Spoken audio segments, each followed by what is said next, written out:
Hello friends, welcome back to Anvesha Raj channel. आज हम लोग पढ़ेंगे क्लास 10th की क्षितिज बुक का एक कहानी यह भी। और इनकी लेखिका है मन्नू भंडारी। और यह एक आत्मकथा है। यह एक आत्मकथा है। ठीक है, इसमें लेखिका ने लिखा है अपने बारे में। चलिए हम लोग पढ़ना स्टार्ट करते हैं। जन्मी तो मध्य प्रदेश के भानुपुरा गांव में थी। यहाँ पे लेखिका बोलती है उनका जन्म कहाँ हुआ पे भानुपुरा गांव में हुआ था। ठीक है, लेकिन मेरी यादों का सिलसिला शुरू होता है अजमेर के ब्रह्मपुरी मोहल्ले के उस 2 मंजिले मकान से जिसकी ऊपरी मंजिल में पिता का साम्राज्य था। ठीक है, यहाँ पे लेखिका बोल रही है कि उन्हें जब से याद है। ठीक है, यादों का सिलसिला कहाँ शुरू होता है? अजमेर के ब्रह्मपुरी मोहल्ले के उस 2 मंजिला मकान में लेखिका रहती थी। ठीक है, उसकी जो ऊपरी मंजिला है मतलब ऊपर वाले तल्ले पे उनके पिताजी रहते थे।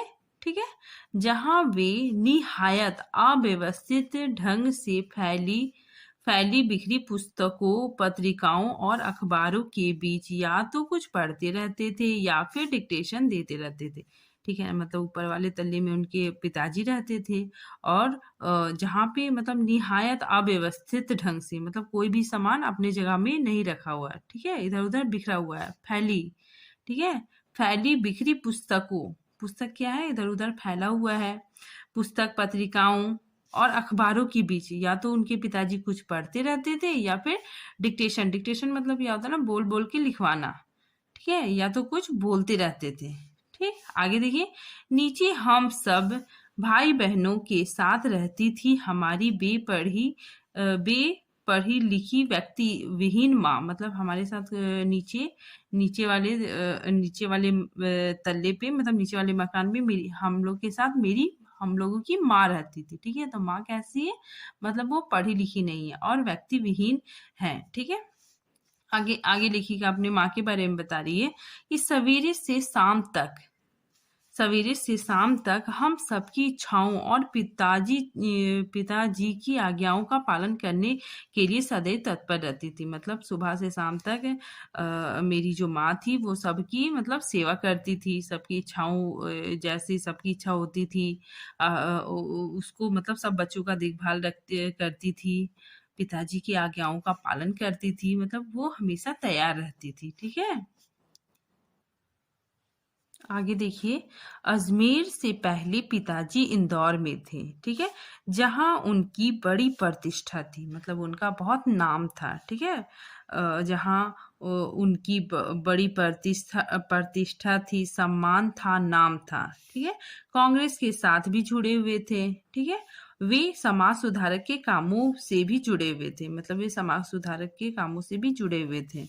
ठीक, आगे देखिए। शिक्षा के वे केवल उपदेश ही नहीं देते बल्कि उन दिनों 8 8 10 10 विद्यार्थियों को अपने घर रखकर पढ़ाया है। मतलब यहाँ पे लेखिका बोल रही है अपने पिता के बारे में बता रही है कि वे शिक्षा का सिर्फ उपदेश ही नहीं देते थे बल्कि मतलब 8 10 विद्यार्थियों को वो अपने घर में पढ़ाते भी थे।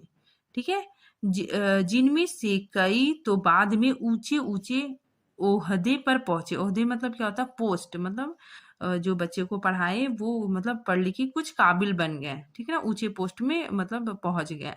तो इसीलिए यहाँ पे लिखा हो गया है कि ऊंचे ऊंचे ओहदे पर पहुंचे। ये उनकी खुशहाली के दिन थे।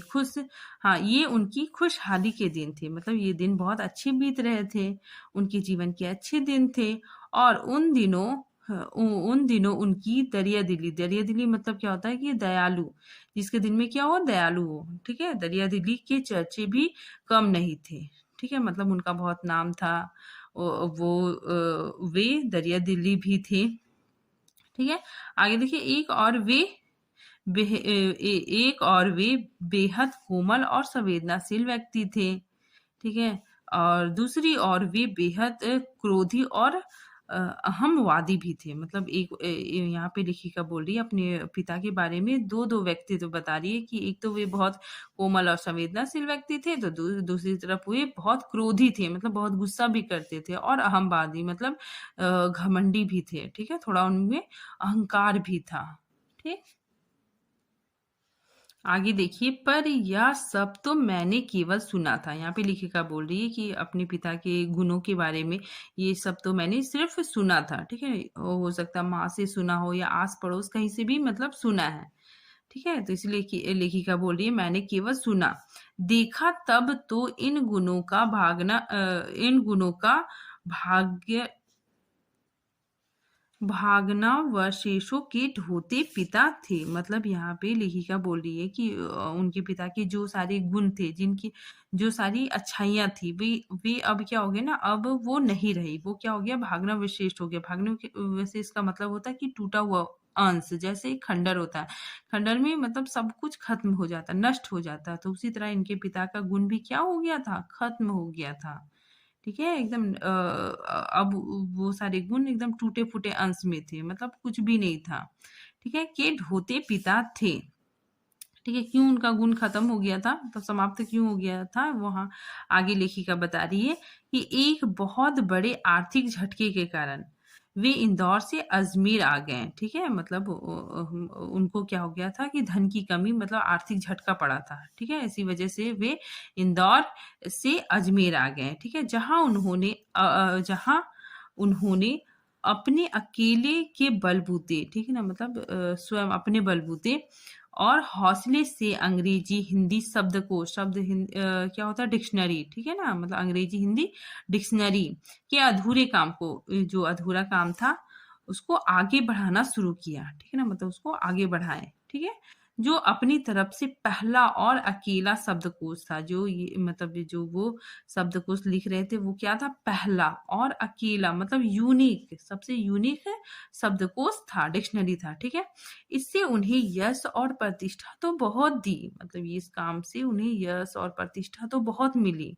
ठीक है, पर अर्थ नहीं मिला, पर पैसा नहीं मिला। ठीक है, शायद गिरती आर्थिक स्थिति ने ही उनके व्यक्तित्व के सारे सकारात्मक पहलू को निचोड़ना शुरू कर दिया। मतलब यहाँ पे लेखिका बोली शायद गिरती हुई, मतलब उनका आर्थिक स्थिति बहुत खराब हो गया था। ठीक है, इसी वजह से उनके व्यक्तित्व में, उनके पर्सनालिटी में सारे जो अच्छी चीजें थी, ठीक है, सकारात्मक जो अच्छी-अच्छी मतलब अच्छे गुण थे, वो क्या होने लगे थे ना, खत्म होने लगे थे। ठीक है, निचोड़ना शुरू कर दिया था, मतलब वो सारा खत्म होने लगा था। जो उनके अंदर जो अच्छाइयाँ थी, तो वो सब खत्म होने लगा था। ठीक है, इसमें मतलब यही बताया जा रहा है कि इंसान के पास अगर पैसा नहीं होता ना, तो वो बहुत मतलब चिड़चिड़ाने लग जाता। उसके अंदर एकदम चिड़चिड़ापन आ जाता है। ठीक है, आगे देखिए, संकुचित आर्थिक स्थिति के कारण और अधिक विस्फारित उनका अहम उन्हें इस बात तक की अनुमति नहीं देता था कि वे कम से कम अपने बच्चों को तो अपने आर्थिक विविधताओं का भागीदारी बनाए। ठीक है ना, मतलब यहाँ पे लेखिका बोल रही है कि उनकी आर्थिक स्थिति बहुत खराब थी। ठीक है, सिकुड़ती सिकुड़ती आर्थिक स्थिति के कारण। ठीक है, मतलब उनका आर्थिक स्थिति बहुत खराब था, और वो बहुत मतलब उनका अहंकार भी क्या था ना, फैला हुआ था, मतलब बहुत ज्यादा था। ठीक है, तो इसी वजह से मतलब वे अपने बच्चों को भी, कम से कम अपने बच्चों को भी मतलब उस चीज के बारे में नहीं बताते थे। ठीक है, मतलब उन्हें मतलब शामिल नहीं करते थे, अपनी आर्थिक स्थिति कितनी गिरती जा रही है, कितनी खराब है, तो ये सारी चीज़ें वे अपने बच्चों को नहीं बताते थे। ठीक है, आर्थिक विषमताओं का भागीदारी बनाए। ठीक है ना, मतलब अपने बच्चों को कुछ भी नहीं बताते थे। ठीक, आगे देखिए, पिता की सॉरी नवाबी आदतें, अधूरी महत्वाकांक्षा, हमेशा शीर्ष शीर्ष पर रहने के बाद, मतलब उनकी जो पिता की नवाबी आदतें थी, ठीक है, अधूरी आकांक्षा, मतलब जो आकांक्षा थी वो भी अधूरी हो गई, और हमेशा वो क्या करते थे ना, हमेशा शीर्ष पे रहने की आदत थी उन्हें। ठीक है, टॉप में रहने के बाद हंसी पर सरकते चले जाने की यातना क्रोध बनकर, मतलब वे उनको पैसे की कमी होने लगी। ठीक है ना, तो वो क्या हो गया ना, बहुत वे क्रोधित होने लगे। ठीक है ना, इस दुख के कारण क्या हो गए, क्रोधित हो गए। ठीक है ना, तो उनका क्रोध बनकर हमेशा माँ को कपाती थरथराती रहती थी। मतलब माँ को हमेशा, मतलब उनके पिताजी डांटते रहते थे, तो माँ क्या होती थी ना, उनके गुस्से के कारण कांपती और थरथराती रहती थी। ठीक है, आगे देखिए,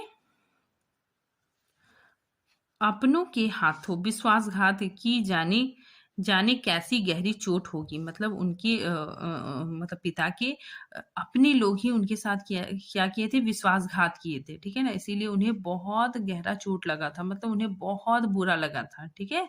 वे जिन्होंने आँखें मूंद कर सबका विश्वास किया था, मतलब उनके पिताजी आँखें मूंद करके मतलब सभी उस पे विश्वास किए थे, तो लोगों ने उसे क्या कर दिया, विश्वासघात किया उनके साथ। वाले पिता को बाद के दिनों में इतना शकी बना दिया कि जब तब हम लोग भी उनकी चपेट में आते ही रहते थे। यहाँ पे मतलब क्या होता है कि लेखिका के जो पिता थे, अपनों से धोखा मिलने की वजह से, मतलब हमेशा क्या हो गया ना, अपनों से धोखा मिलने की वजह से वे सब पे शक करने लग गए थे, ठीक है ना? वो शकी बन गए थे, सब पे मतलब शक करते थे। और क्या करते थे ना, मतलब कभी-कभी क्या होता था, वो बच्चों पे भी मतलब शक करते रहते थे, ठीक है? तो वे बच्चे भी उनके चपेट में आ जाते थे, ठीक? आगे देखिए, आगे देखिए, पर यह पितृ गाथा मैं इसलिए नहीं गा रही कि मुझे उनका गौरव गान करना है, ठीक है? बल्कि मैं तो यह देखना चाहती हूँ कि उनके व्यक्तित्व का कौन सी खूबी और खामियां मेरे व्यक्तित्व के ताने बाने में गुथी हुई है। ठीक है, यहाँ पे लेखिका बोल रही है कि मैं अपने पिता का मतलब उनका तारीफ नहीं करना चाह रही हूँ, ठीक है? मैं तारीफ करना नहीं चाह रही, नहीं करना चाह रही हूँ, बल्कि मैं यह देखना चाह रही हूँ कि उनका जो व्यक्तित्व है, ठीक है? तो उनके जो व्यक्तित्व की खूबी और खामियाँ, जो खूबी है, जो खामियाँ हैं, वो मेरे व्यक्तित्व में कैसे आ गया है, ठीक है ना? मतलब मेरे पिता के अंदर जो कुछ भी है, अच्छाई है, बुराई है, वो स वो सारी चीज़ मेरे अंदर भी आ गई है, ठीक है ना? तो वही बोल रही है, व्यक्तित्व के ताने-बाने में गुथी हुई है, ठीक है? आगे देखिए, अनजाने अनचाहे किए उनके व्यवहार ने मेरे भीतर किन ग्रंथियों को जन्म दिया, ठीक है ना? मतलब वे जो मतलब उनके अंदर जो स्वभाव था, वो स्वभाव कैसे मेरे अंदर जन्म लिया है, ठीक है? उसी के बारे में यहाँ पे लेखिका बता रही है, ठीक है? देखिए, मैं काली हूँ, बचपन में दुबली और मरियल भी थी। गोरा रंग पिताजी की कमजोरी थी, ठीक है? मतलब गोरा रंग पिताजी को बहुत अच्छा लगता था, ठीक है? सो बचपन से मुझसे 2 साल बड़ी खूब गोरी, स्वस्थ और हंसमुख बहन सुशीला, ठीक है ना? सुशीला मतलब लेखिका से 2 साल बड़ी थी, ठीक है ना? उसकी बहन जो क्या थी, बहुत सुंदर भी थी, ठीक है ना? बहुत गोरी थी, स्वस्थ थी और बहुत हंसमुख थी, ठीक है? हर बात में क्या होता था ना, तुलना होता था, ठीक है, अपनी बहन से। उसके पिताजी हमेशा उसकी तुलना करते रहते थे, ठीक है? और फिर उसकी प्रशंसा भी करते थे, ठीक है? तो क्या इससे क्या होता था कि लेखिका को मतलब हीन भावना होने लग गई, ठीक है? मतलब मतलब लेखिका के अंदर बचपन से क्या हो गया, कॉन्फिडेंस लेवल एकदम डाउन हो गया, ठीक है? तो इसमें यही बताया जा रहा है, ठीक है? आगे देखिए, क्या मेरे भीतर ऐसे गहरे हीन भावना की ग्रंथि पैदा नहीं कर दी कि मतलब उनके अंदर क्या हो गया, हीन भावना पैदा हो गया, ठीक है? ये खुद से ही बोल रही है कि क्या मेरे भीतर ऐसे गहरे हीन भावना की ग्रंथि पैदा नहीं कर दी कि नाम सम्मान, मतलब इनको क्या क्या इनको इनका मतलब मन्नू भंडारी जी बहुत ही प्रतिष्ठित लेखिका है, ठीक है ना? इनको बहुत नाम सम्मान सब कुछ मिला है, ठीक है? नाम, सम्मान और प्रतिष्ठा पाने के बावजूद आज तक मैं उससे उबर नहीं पाई हूँ, ठीक है ना? मतलब आज तक मैं उससे उबर नहीं पाई हूँ। मेरे अंदर अभी भी क्या है कि हीन भावना है। आज भी मेरा कॉन्फिडेंस लेवल थोड़ा-सा लो है। आज भी परिचित आज भी परिचित करवाते समय जब कोई कुछ विशेषता लगाकर मेरी लेखनी, मतलब मैंने जो लिखा है, ठीक है ना? लेखनी उपलब्धियों का ज़िक्र करने लगता है, मतलब ज़िक्र करने लगता है, तारीफ़ करने लगता है, तो मैं संकोच से सिमट ही नहीं जाती, बल्कि गड़ने-गड़ने को हो जाती हूँ। मतलब मैं बहुत एकदम और संकोच होने लगते हैं, संकोच से एकदम सिकुड़ने लगती हूँ। कोई अगर मेरा तारीफ़ करता है तो भी मैं क्या करने लगती हूँ, थोड़ा डरने जैसा हो जाती हूँ। मेरा मतलब हमको मेरा कॉन्फिडेंस लेवल थोड़ा-सा डाउन ही रहता है। ठीक है? आगे देखिए, शायद अचेतन की किसी परत के नीचे दबी इसी हीन भावना के चलते मैं अपनी किसी भी उपलब्धि पर भरोसा नहीं कर पाती। ठीक है ना? मतलब शायद अचेतन मतलब क्या होता है कि मन की सोई हुई अवस्था, मतलब मन की सोई हुई अवस्था, अनकॉन्शियस माइंड। माइंड में क्या होता है ना कि उनका हीन भावना अभी भी है, ठीक है ना। तो हीन भावना के चलते मैं अपनी किसी भी उपलब्धि पर भरोसा उन्होंने जो उपलब्धि किया कर चुका है, तो उसमें वो भरोसा नहीं कर पाती है। ठीक है। सब कुछ मुझे तुक्का ही लगता है, सब कुछ उन्हें कैसा लगता है, तुक्का के जैसा लगता है कि अरे तुक्का से हो गया, मेरे अंदर तो वो सब मतलब वो सब क्वालिटी है ही नहीं। ठीक है। आगे देखिए, पिताजी के जिस सकी स्वभाव पर मैं कभी भन भन जाती थी, भन्ना भन्ना जाती थी, ठीक है। आज एकाएक अपने खंडित विश्वासों के व्यथा के नीचे मुझे उनके सकी स्वभाव की झलक भी दिखाई देती है, ठीक है। मतलब यहाँ पे लेखिका बोल रही है कि मैं कभी मैं अपने पिता का जो सकी स्वभाव था, वो स्वभाव भी मेरे अंदर अब मतलब आने लग गया है, ठीक है। मेरे अंदर वो सारा चीज मतलब मेरे अंदर भी आने लग गया है, ठीक है। उसकी झलक उनकी सखी स्वभाव की झलक ही दिखाई देती है मेरे अंदर, ठीक है। बहुत अपनों के साथ विश्वासघात की गहरी व्यथा से उपजा शक, मतलब उनके साथ उनके पिता के साथ जो विश्वासघात हुआ था, जिससे उनके पिता सब पे शक करने लगे थे, ठीक है। होश संभालने के बाद से जिन पिताजी से किसी न किसी बात पर हमेशा मेरी टक्कर ही चलती रहती थी, मतलब इनको इनके पिता से बनती नहीं थी, ठीक है ना। मतलब हमेशा मतलब थोड़ा सा बगझड़ हो ही जाता था, ठीक है। वो तो ना जाने कितने रूपों में मुझ में है, मतलब यहाँ पे लेखिका बोल रही है कि मेरे पापा के जो गुण थे, ठीक है ना, जो स्वभाव थे, वो कई रूपों में मुझ में भी है, ठीक है ना। किन किन रूपों में है? देखिए, कहीं कुंठाओं के रूप में है। कुंठाओं मतलब क्या होता है, मन में दबी हुई भावना, ठीक है। तो कुंठाओं के रूप में है, कहीं प्रतिक्रिया के रूप में है, ठीक है। मतलब कोई हमको कुछ बोलता है तो हम जो रिटर्न बोलते हैं वही होता है प्रतिक्रिया के रूप में।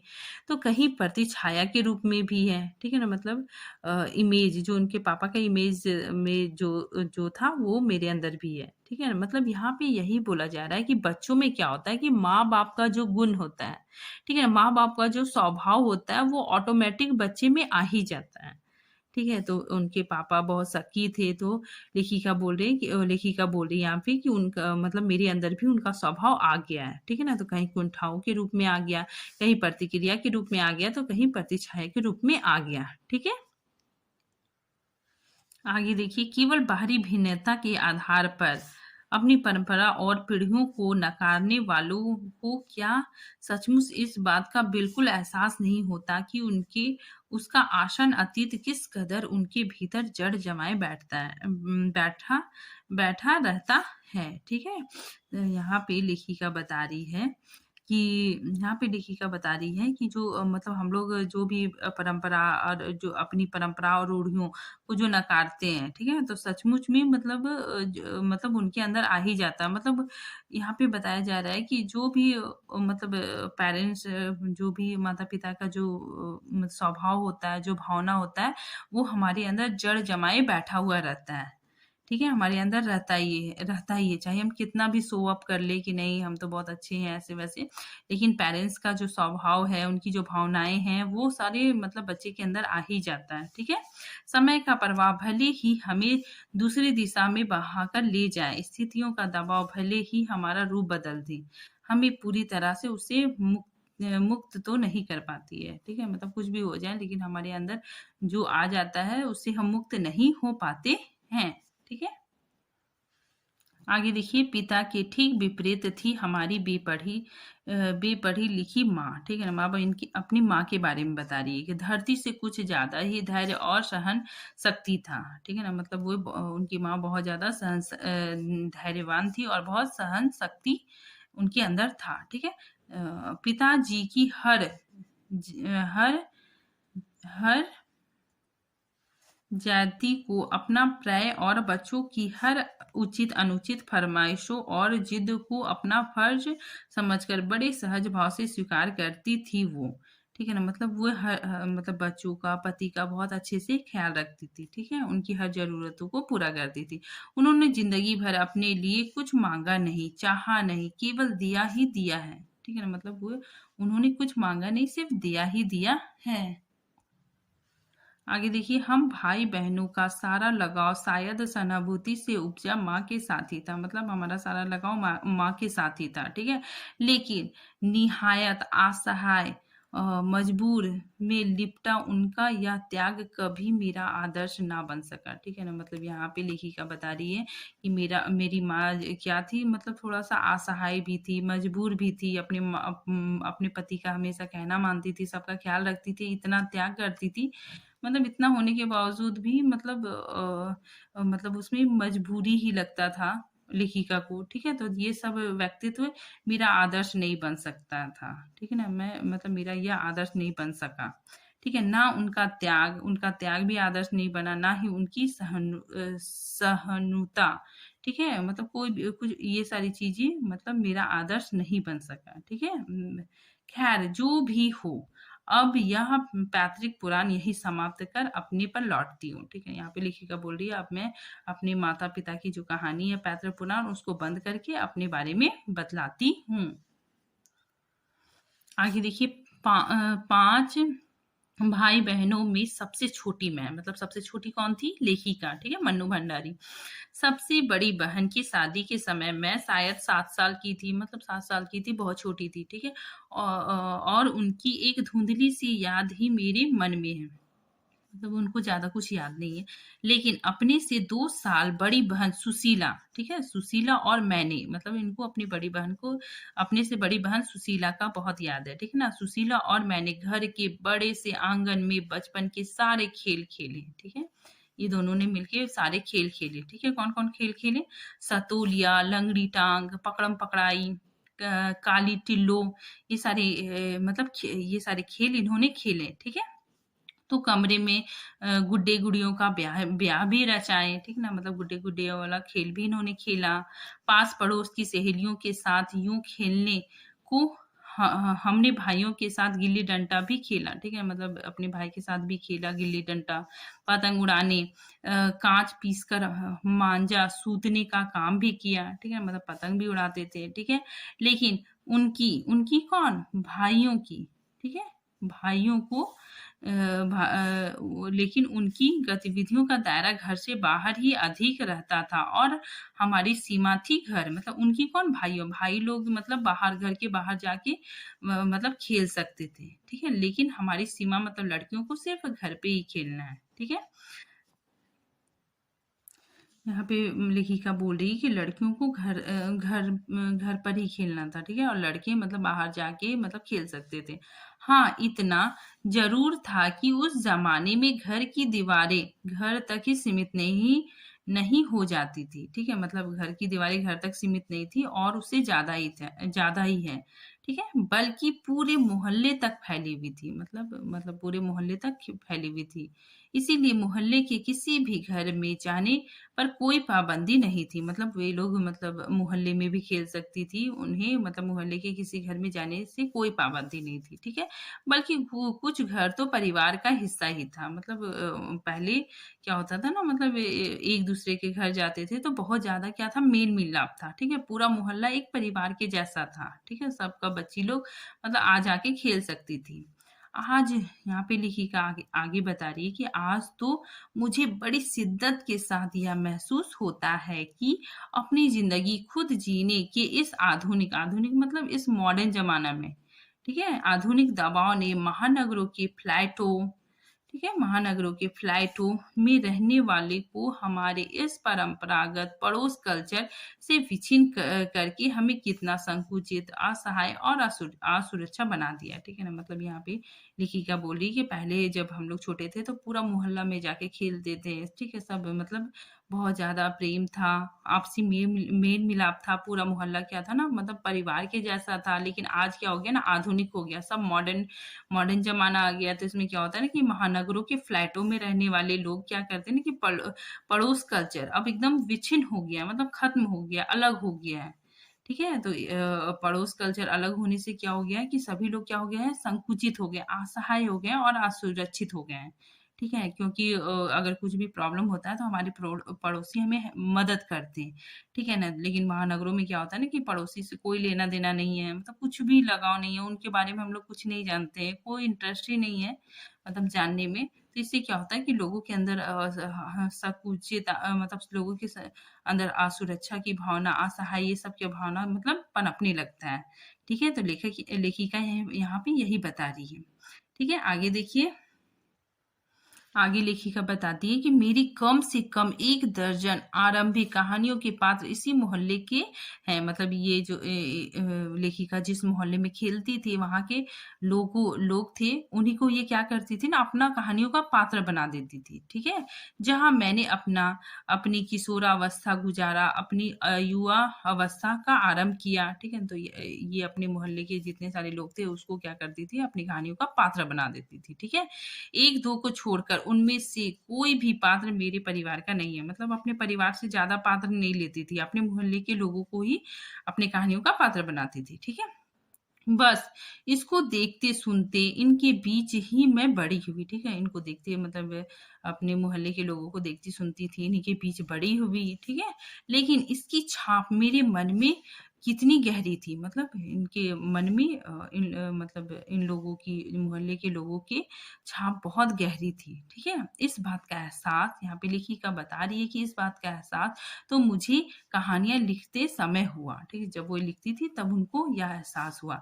इतने वर्षों के अंतराल में, मतलब इतने वर्षों के बाद भी, ठीक है ना, उनकी भाव भंगिमा, मतलब उनका जो इमोशन था, ठीक है ना, एक दूसरे से जो व्यवहार था, ठीक है ना, उनका जो भाव भंगिमा, इमोशन, ठीक है, उसकी जो भावनाएं, भाषा किसी को भी धुंधली नहीं किया था। मतलब उन यादें, मतलब क्या है, बहुत ज्यादा है। ठीक है ना, मतलब वो उनकी यादें धुंधली नहीं है, मतलब साफ स्पष्ट है और बिना किसी विशेष प्रयास के बड़े सहज भाव से। ठीक है, मतलब उनको मतलब बहुत इजी लगता था। ठीक है ना, ज्यादा विशेष प्रयास नहीं है, मतलब बहुत एफर्ट नहीं लगता था, बहुत इजीली, ठीक है ना, बड़े सहज भाव से वे उतारते चले गए। मतलब वे अपनी कहानी में आराम से मतलब लिखती चली गई। ठीक है, उन पात्रों को उनको लिखने में ज्यादा कठिनाई नहीं होती थी। ठीक है, उनकी कहानियों में मतलब आराम से वो अपनी कहानियों में उसको पात्र बना के मतलब लिख लेती थी आराम से। ठीक है, उसी समय दा साहब क्या है, एक कैरेक्टर, एक पात्र है। ठीक है, अपने व्यक्तित्व की अभिव्यक्ति के लिए अनुकूल परिस्थितियां पाते ही महाभोज मनु भंडारी जी का एक उपन्यास है। ठीक है, ये बहुत ही ज्यादा फेमस हुआ था। ठीक है, तो उसी का कैरेक्टर ये दा साहब है। ठीक है, मैं इतने वर्षों बाद कैसे एकाएक जीवित हो उठा। मतलब उन्होंने जब उसकी रचना की और ये दा साहब को लिखा तो एकदम जीवित जैसा, बहुत अच्छा, मतलब सजीव जैसा मतलब लगता था। ठीक है ना, रियल के जैसा। तो एकाएक सजीव हो उठा, यह मेरे लिए भी आश्चर्य का विषय था। यह एक सुखद आश्चर्य, यह सॉरी एक सुखद आश्चर्य है। ठीक है ना, लेखिका के लिए क्या है, एक सुखद आश्चर्य है।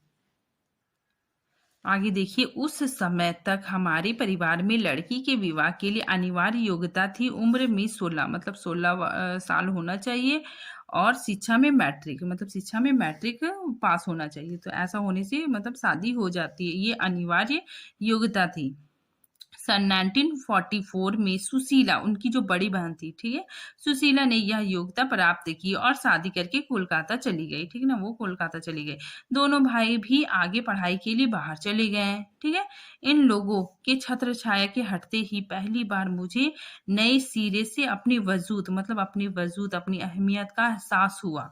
ठीक है, क्योंकि सब तो चले गए, सब अब तो ये अकेले पड़ गई। ठीक है, पिताजी का ध्यान भी पहली बार मुझ पर केंद्रित हुआ। ठीक है ना, मतलब सबके चले जाने के बाद पिताजी का ध्यान इन पे केंद्रित हुआ। ठीक है, लड़कियों को जिस उम्र में स्कूली शिक्षा के साथ साथ सुघड़ गृहिणी और कुशल पाक शास्त्री बनने के नुस्खे जुटाए जाते थे। ठीक है, मतलब यहाँ पे बताया जा रहा है कि उस समय क्या होता था कि लड़की लोग स्कूल जाती थी, उन्हें घर का काम भी, काम काज, खाना बनाना, ये सब सिखलाया जाता था। ठीक है, पिताजी का आग्रह रहता था, पिताजी मतलब ये आग्रह करते थे, मतलब रिक्वेस्ट करते थे कि मैं रसोई से दूर ही रहूं। ठीक है, रसोई को वे भटियार खाना कहते थे। ठीक है, मतलब वो रसोई को क्या कहते थे, भटियार खाना है। ठीक है, और उनके हिसाब से वहां रहना अपनी क्षमता और प्रतिभा को भट्टी में झोंकना था। मतलब उनके पिताजी सोचते थे कि अगर मतलब रसोई घर में रहेगी तो इससे क्या होता है ना कि उसके अंदर जो क्षमता है और जो प्रतिभा है, सब क्या हो जाता है ना कि आग में जल जाता है।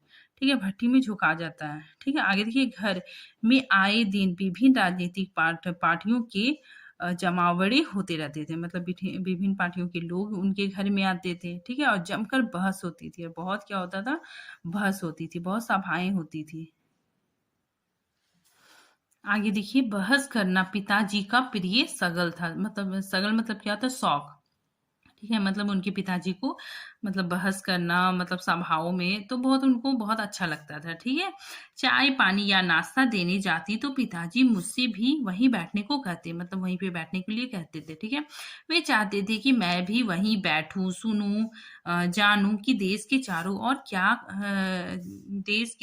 ओर क्या कुछ हो रहा है। ठीक है, मतलब उनके पिताजी चाहते थे कि वे यहाँ मतलब लेखिका यहाँ बैठे और देखे कि हमारे देश में क्या कुछ हो रहा है। ठीक है, मतलब वे घर तक सीमित ना रहें।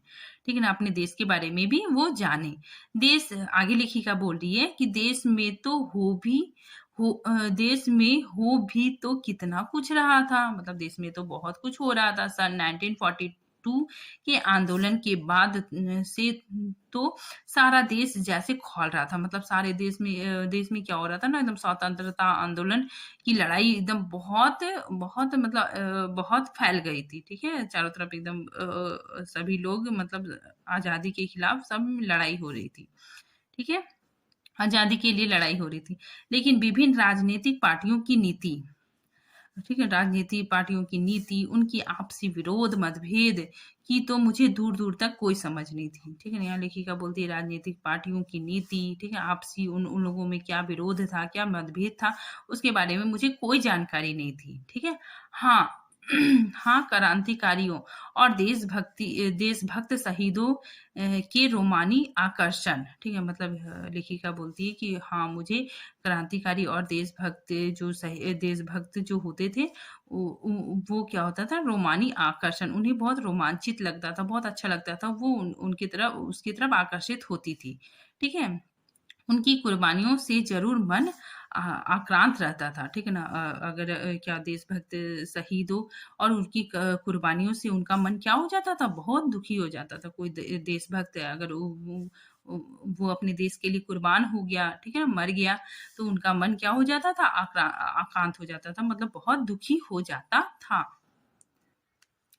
आगे देखिए, सो 10वीं कक्षा तक आलम यह था कि बिना किसी खास समझ के घर में होने वाली बहस से सुनती थी। ठीक है ना, मतलब उनके घर में बहस होता था, उनको सुनती थी, बिना चुनाव किए, बिना लेखक की अहमियत से परिचित हुई किताबें पढ़ती थी। ठीक है, मतलब वे कोई भी किताब, मतलब जो भी किताब मिल जाता था, लेखिका उनको पढ़ लेती थी। ठीक है, लेकिन सन 1945 में जैसे ही 10वीं पास करके मैं फर्स्ट ईयर में आई, ठीक है, मतलब ये कॉलेज में फर्स्ट ईयर में आई। ठीक है, हिंदी की प्राध्यापिका शीला अग्रवाल से परिचय हुआ। ठीक है ना, मतलब उनकी टीचर से उनका परिचय हुआ। ठीक है, सावित्री गर्ल्स हाई स्कूल, उनकी मतलब कॉलेज का नाम था सावित्री गर्ल्स हाई स्कूल, जहां मैंने कखहरा सीखा, मतलब वहां उन्होंने मतलब स्टार्टिंग से बेसिक से सीखा। ठीक है, 1 साल पहले ही कॉलेज बना था, मतलब 1 साल पहले ही बना था, और वे इसी साल नियुक्त हुई थी। ठीक है, मतलब इसी साल उनका एडमिशन हुआ था। उन्होंने बाकायदा साहित्य की दुनिया में प्रवेश करवाया। ठीक है, तो यहाँ उन्होंने किसके लिए आया है, उनकी जो टीचर है शीला अग्रवाल। ठीक है ना, तो उन्होंने साहित्य की दुनिया में मतलब प्रवेश कराया। ठीक है ना, उनको बताया कि साहित्य की दुनिया में मतलब उनका प्रवेश करवाया, मात्र पढ़ने को चुनाव करके पढ़ने में बदला। ठीक है ना, मतलब वे तो सिर्फ कोई भी किताब पढ़ लेती थी, लेकिन इनकी जो टीचर थी वो शीला अग्रवाल बोली कि नहीं, तुम चुनाव करके पढ़ो, देखो ये लेखक बहुत अच्छे हैं, लेखक के बारे में जानो, लेखक की मनस्थिति के बारे में जानो कि लेखक किस टॉपिक में लिख रहे हैं, क्या लिख रहे हैं, तो तुम क्या करो, चुनाव करके मतलब चुनाव करके पढ़ने पे बल दिया। ठीक है ना, तो इसीलिए वो क्या करने लगी, अब थोड़ा सा मतलब अच्छे से चुन के पढ़ने लगी। ठीक है, अच्छे अच्छे राइटर जो लिखते थे उनकी किताबें फिर पढ़ने लगी, खुद चुन चुन कर किताबें दी। मतलब उनकी टीचर ने क्या की, खुद चुन चुन कर किताबें, अच्छी अच्छी किताबें उनको पढ़ने के लिए दी। ठीक है, पढ़ी हुई किताबों पर बहस की तो मतलब पढ़ी हुई किताबों पर बहस भी मतलब की तो 2 साल बीते ना बीते, साहित्य की दुनिया शरद प्रेमचंद्र से बढ़कर जनेन्द्र अज्ञेय यशपाल भगवती चरण वर्मा तक फैल गई। मतलब ये मतलब यहाँ पे लेखिका बोल रही है कि 2 साल के अंदर अंदर मैं बहुत सारी किताबें पढ़ ली, ठीक है। जनेन्द्र अज्ञेय यशपाल इन सब की किताबें मैंने पढ़ डाली, ठीक है, तक फैल गई और फिर फैलती ही चली गई और वे किताबें और भी पढ़ती चली गई, ठीक है।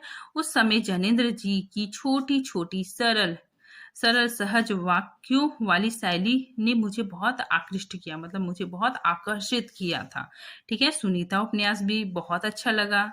लेखिका को अज्ञेय जी का उपन्यास शेखर एक जीवनी पढ़ा जरूर, मतलब उन्होंने पढ़ा जरूर, पर उस समय वह मेरी समझ के सीमित दायरे में समा नहीं पाया, मतलब वे मतलब इसको समझ नहीं पाई, ठीक है।